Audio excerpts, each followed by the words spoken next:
For what purpose does the gentleman from Ohio, Mr. Jordan, seek recognition?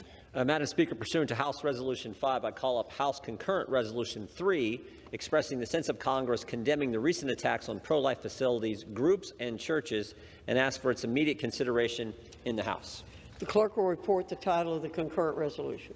House Concurrent Resolution 3, concurrent resolution expressing the sense of Congress condemning the recent attacks on pro-life facilities, groups, and churches. Pursuant to House Resolution 5, the concurrent resolution is considered as read. The concurrent resolution shall be debatable for 1 hour, equally divided and controlled by the majority leader and minority leader or their respective designees. For what purpose does the gentleman from Ohio, Mr. Jordan, seek recognition? Madam Speaker, pursuant to House Resolution 5, I call up House Concurrent Resolution 3, expressing the sense of Congress condemning the recent attacks on pro-life facilities, groups, and churches, and ask for its immediate consideration in the House. The clerk will report the title of the concurrent resolution. House Concurrent Resolution 3, concurrent resolution expressing the sense of Congress condemning the recent attacks on pro-life facilities, groups, and churches. Pursuant to House Resolution 5, the concurrent resolution is considered as read. The concurrent resolution shall be debatable for 1 hour, equally divided and controlled by the majority leader and minority leader or their respective designees. The gentleman from Ohio, Mr. Jordan, and the gentleman from New York, Mr. Nadler, each will control 30 minutes. The chair recognizes the gentleman from Ohio. Thank you, Madam Speaker. I ask unanimous consent that all members may have 5 legislative days in which to revise and extend their remarks and to insert extraneous material on House Concurrent Resolution 3. Without objection. Thank you, Madam Speaker. I yield myself as much time as I may consume. The gentleman is recognized. Madam Speaker, members of the House, the FACE Act prohibits threats of force, obstruction, and property damage intended to interfere with reproductive health care services. Let me just go over that again. Prohibits threats of force, obstruction, and property damage intended to interfere with reproductive health care services. The Justice Department has said this act is not just about abortions, but applies as well to pro-life, I'm quoting, pro-life pregnancy counseling services and other pregnancy support facilities providing reproductive health care. So it applies across the board. Now here's the problem. On May 8, 2022, Mother's Day, activists targeted a pro-life nonprofit center in Madison, Wisconsin, setting it ablaze and vandalizing it with the words, "If abortions aren't safe, then you aren't either." On June 3, 2022, left-wing anti-life activists targeted the Capitol Hill Crisis Pregnancy Center, throwing red paint on the door, eggs in the window, and spray painting the building with "Jane Says Revenge." On June 25, 2022, in Longmont, Colorado, vandals graffitied and set fire to the Life Choices Free Pregnancy Center. And this has happened dozens and dozens and dozens of times all across the country. What's the Justice Department done? To my knowledge, no one. No one has been prosecuted under the FACE Act. Not one single person to my knowledge. But if you're a pro-life activist and you're praying outside an abortion clinic like Mark Houck, guess what happens to you? FBI kicks in your door, arrests you, puts you in handcuffs, and does it in front of your wife and 7 children. That's what happens. So we want this. Look, we don't want violence anywhere. As Mr. Cicilline said in 1 minute, we don't want any violence anywhere. But let's not have this double standard.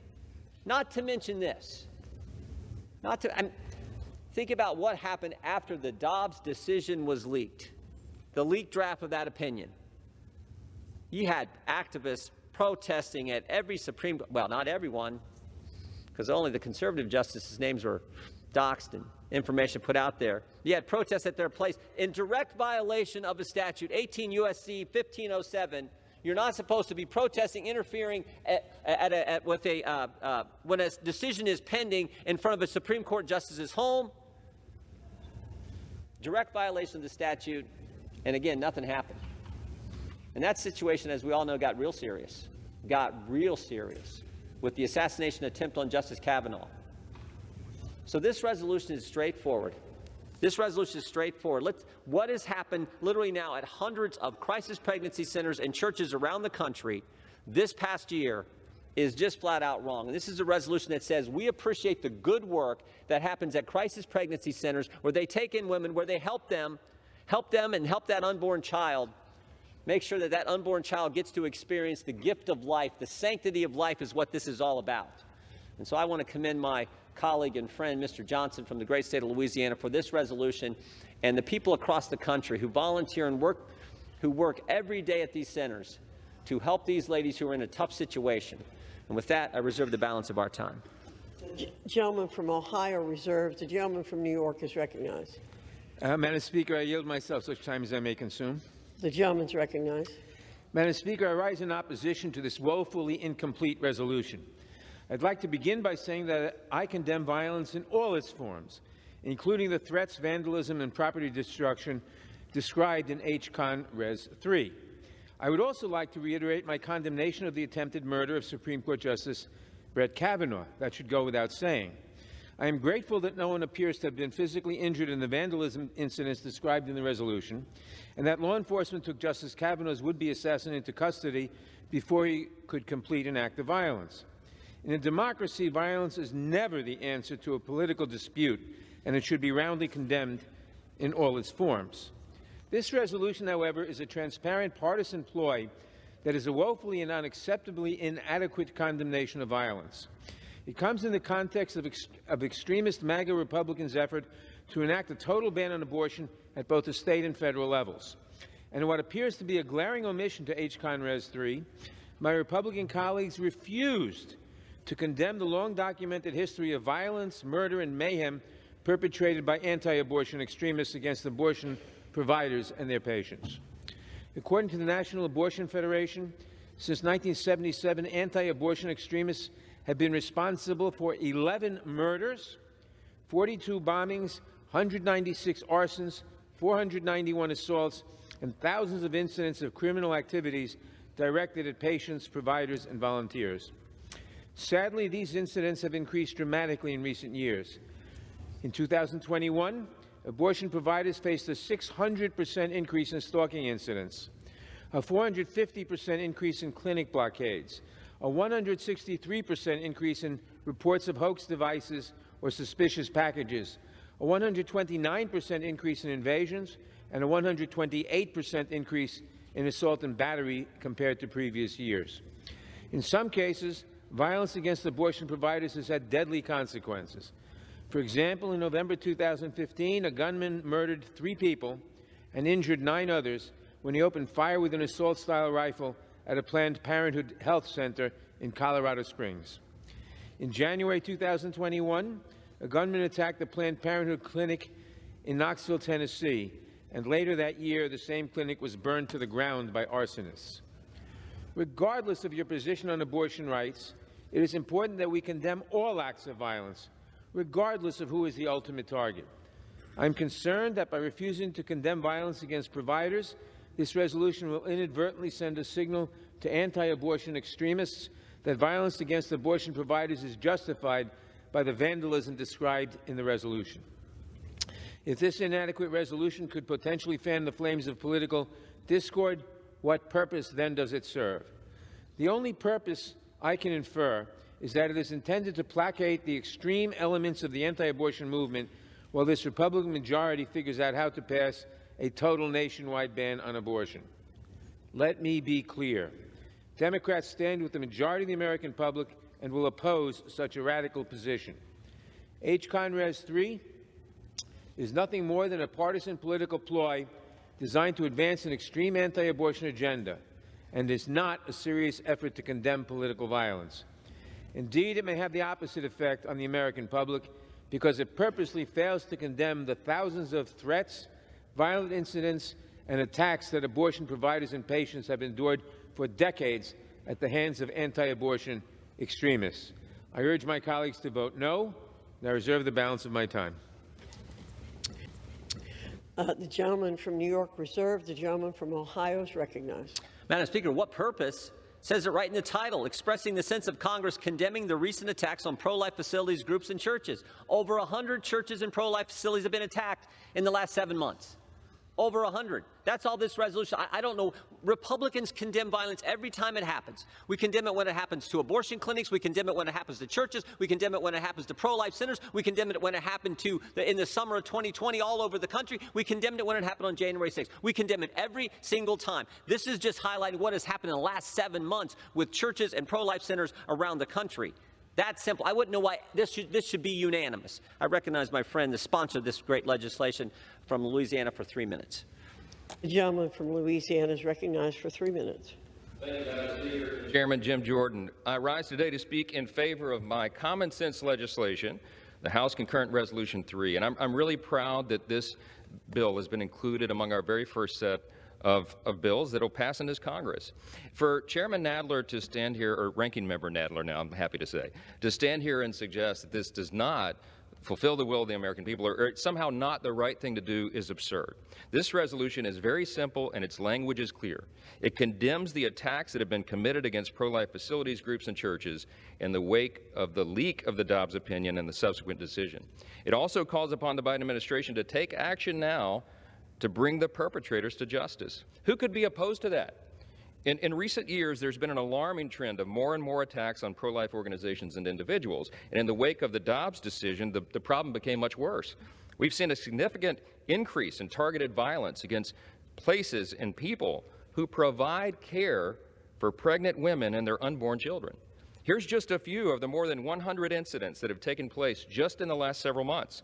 May 5th, last year, a Catholic church and school in Armada, Michigan was vandalized with satanic symbols and messages calling for the death of Republicans. May 8th, the Oregon Right to Life office was firebombed. May 26th, 7 high school students in New Jersey were suspended after physically assaulting another student holding a pro-life sign. June 26th, a pro-abortion extremist was charged with attempted murder in Los Angeles. July 7, Sacramento, a pregnancy care center was threatened by a man with a machete. September 24th, in Lake Odessa, Michigan, an elderly pro-life volunteer was shot while canvassing door-to-door to discuss an abortion ballot proposal. January of this year, just several days ago, a pro-life billboard was defaced with the words, "Kill them kids," in Portland, Oregon. This last one that I wanted to mention is personal to me. On July 11th, pro-abortion activists vandalized the Women's New Life Clinic in Baton Rouge, Louisiana. They spray-painted anti-life messages on the walls. Being located right next to the abortion provider in Baton Rouge, at the time the largest in our state, this clinic has offered hope to countless pregnant women by counseling them on all of their options and not pushing them to abort their unborn children as the clinics do. I'm proud to call many of the leaders of that clinic in Baton Rouge personal friends. We have to stand for them and stand against violence and vandalism and personal threats and intimidation. Nationwide, there are over 2,700 pregnancy care centers providing essential services in all 50 states. They serve millions of women every year. They have over 10,000 medical professionals supporting them. They do not deserve the treatment they've endured, and they certainly deserve that this Congress condemn the violence committed against them. Since there's been so little accountability for the leaked draft Dobbs opinion and the ensuing violence and intimidation against pro-lifers that's followed, we're making the position of Congress clear today. We condemn violence, property damage, threats, and intimidation tactics, and these clear violations of federal and state laws must be prosecuted. We have the opportunity before us today to start to push back against the mob that has targeted the groups and individuals that care for women and their unborn children. Republicans are ready to act. I'm so proud that over 100, I think nearly 130 Republicans so far have co-sponsored this. It will pass, and it should, and it will be a shame if our Democrat colleagues do not join us in this condemnation of violence. The question is, will they? I urge my colleagues to vote yes on the resolution, and I yield back the balance of my time. The gentleman from Ohio reserves. The gentleman from New York is recognized. The resolution condemns violence at pro-life clinics, but not at pro-choice clinics. That says it all. I now yield 2 minutes to the distinguished gentleman from Tennessee, a member of the Judiciary Committee, Mr. Cohen. Thank you, Mr. Nadler. Madam Speaker, first I'd like to note what is profound hypocrisy going on in this chamber. Last week we heard from the Republicans about the importance of an open process and the ability to offer amendments on all bills or resolutions. But there were no hearings on this resolution, there were no markups, and amendments are prohibited. If they were allowed, we could have discussed, and Mr. Jordan could have made his statement that he believes the Justice Department says this would affect all type facilities, but we didn't have that, so it's not here. Every Democrat, and I hope every Republican, rejects and condemns political violence. We settle our disagreements at the ballot box and through the rule of law, not by violent actions. Republicans say this resolution is about condemning violence and enforcement of laws, yet it only condemns those of their favorite organizations and facilities, the pro-life crowd. They should be aghast that they don't include the murders of the 11 people killed at abortion care providers since 1993. Dr. George Tiller, killed in Kansas, entering his church in Wichita, Kansas, shot in the back. David Gunn, shot in the head while at his clinic in Pensacola, Florida. Just this past New Year's in Knoxville, Planned Parenthood clinic was destroyed by arson. Sadly, there are too many property crimes at Planned Parenthood and other facilities that help people with abortion needs to mention. None are mentioned. We should condemn all murders and serious violence. This House did not hear from Republicans condemning the violence of January the 6th when this chamber was under attack, and we should do that in all cases. They're trying to undermine and obstruct the Department of Justice as well. It's just some of the other hypocrisy. They're having a committee to look into the attacks on America from the FBI, the Justice Department, and security services. Those are law enforcement. That is defunding federal law enforcement, and it's wrong. We should support all law enforcement and fund all of it in its activities. If you want to know about the Republicans, you'd ask them about the bill on the IRS. If they wanted to help the middle class, they'd have brought a resolution to direct the IRS to do more audits, even all of its audits, on people earning over $1 million and save the middle class and get the money where it is. They did not. We should listen to what they do, not what they say. I'll vote no, and I yield back the balance of my time. The gentleman's time has expired. The gentleman from Ohio is recognized. Thank you, Madam Speaker. I would just point out to my friend from Tennessee, it's not that I believe the DOJ has the ability to use the FACE Act to prosecute people who vandalize and attack crisis pregnancy centers. They've said it. The Department of Justice says they can do that. I'm just asking why they haven't. With that, I yield to my good friend from Alabama, 1 minute. The gentleman from Alabama is recognized for 1 Thank you. minute. I would like to thank my colleague from Louisiana, Mr. Johnson. He's in his leadership on all these pro-life issues. Madam Speaker, in the wake of the Dobbs decision, pro-abortion radicals have waged horrific attacks on our pro-life community. Pro-life institutions are on the front line of meeting the needs of women, youth, and yes, men. They provide critical services and support and have saved so many lives.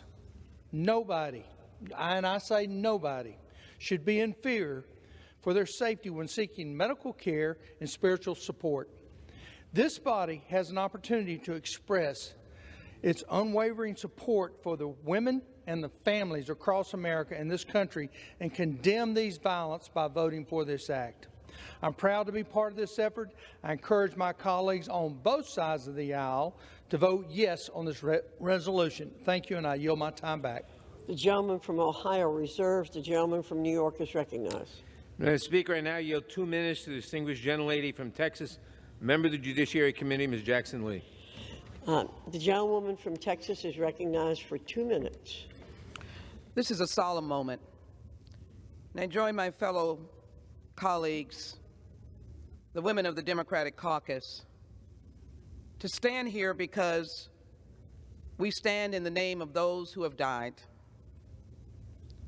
11 murders, 42 bombings, 196 arsons, 491 assaults, and thousands of incidents of criminal activity directed at our doctors, our nurses, and our patients. After COVID-19, America woke up to the vitality and the necessity of our medical professionals. But I want to come here today to express my concern. I wish my friend from Louisiana had worked together so that we would acknowledge that there has been loss of life of innocent persons who simply were providing their medical care. Dr. David Gunn was shot and killed by an opponent of abortion during a protest. Former pastor kills a doctor and clinic volunteer. George Tiller, twice a target, is killed.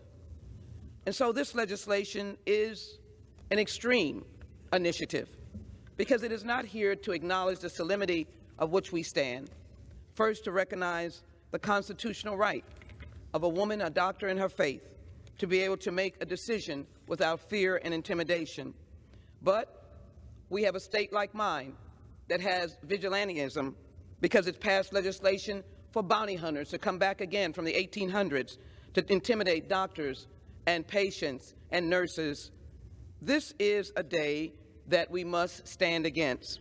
If we're to work together on this solemn moment, we must recognize all of the doctors and nurses and patients that have been intimidated. The National Abortion Federation in 2021 indicates that there has been an increase in violence.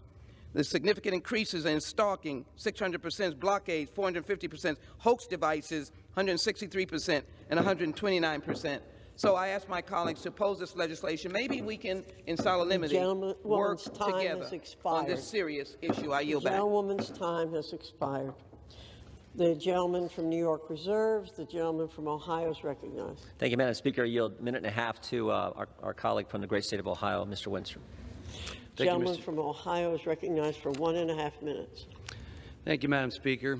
I rise in strong support of this resolution, which condemns the wave of attacks on pro-life groups and facilities. As a nation, we are blessed to have a nationwide network of faithful, dedicated pro-life pregnancy centers that provide care for pregnant women and their babies. Women deserve to be offered the full range of health support that can help them in their time of need. Pro-life pregnancy centers do exactly that, offering a compassionate support system for pregnant women. Shamefully, since the Dobbs decision was rendered, these pregnancy centers have been under attack by radical abortion activists. We've seen horrific displays of vandalism, threats, and intimidation directed at pro-life groups and facilities for the simple fact that they support life. And they serve to help pregnant mothers in need. No one is forced to receive care at a pregnancy center, yet we see people committing violence on pregnancy centers. Why? Why?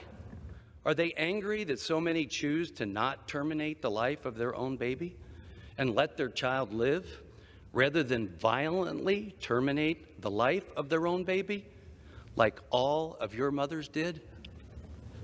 I ask Congress to stand together and strongly condemn this violence by passing this resolution.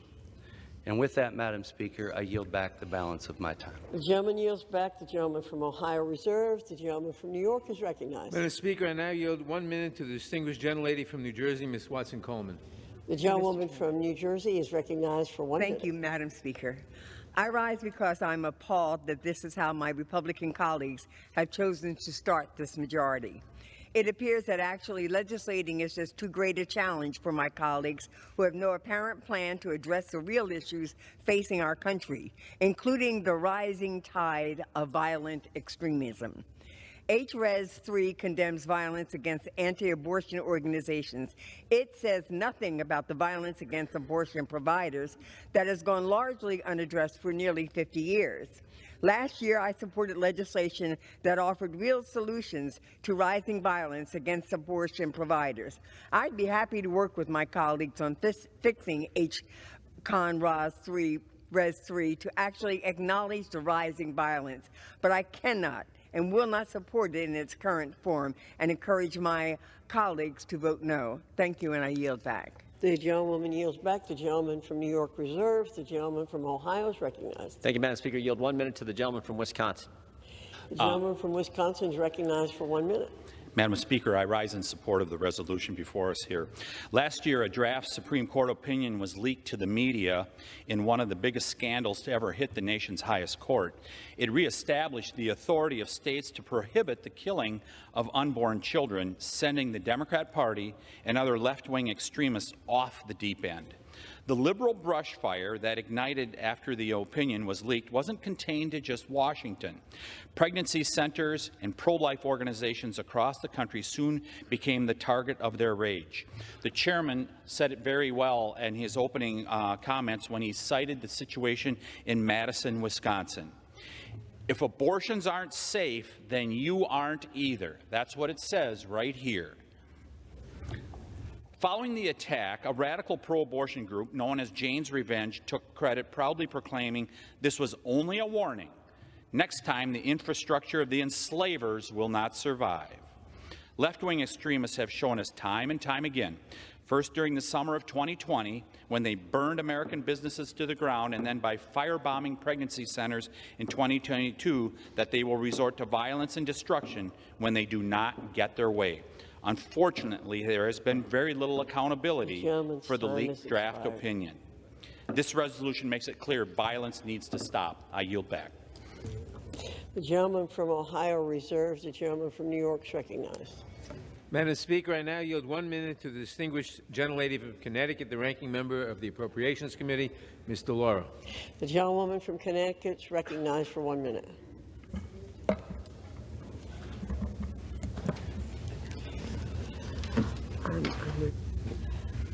I rise in strong opposition to the dangerous measures that House Republicans are bringing to a vote in this chamber. It's part of their ongoing efforts to end a woman's right to choose, inserting politics unnecessarily and wrongly into the doctor-patient relationship, deny abortion care to women, stigmatize women who get abortions, and put at risk the doctors who simply are doing their jobs by caring for them, all while ignoring the threats that abortion providers and patients face daily. The American people sent a clear message during the midterms, and I quote, "Politicians have no place in our personal medical decisions," end quote. But House Republicans refuse to listen. Instead of protecting and expanding reproductive health care and women's rights, they are making it their first order of business to use their power to control women's bodies and their future. I condemn violence in all of its forms. This resolution condemns only some violence and very intentionally omits violence like the murder of health professionals against abortion providers, patients, and their families. Maybe they don't regard murder as violence. This comes at the same time as women's rights are under attack. This non-binding resolution is meant to only divide and distract, will do nothing to actually reduce violence. Urge my colleagues to oppose these biased bills. Continue to stand up and speak out for what is right. I yield back. Gentlewoman's time has expired. The gentleman from New York reserves.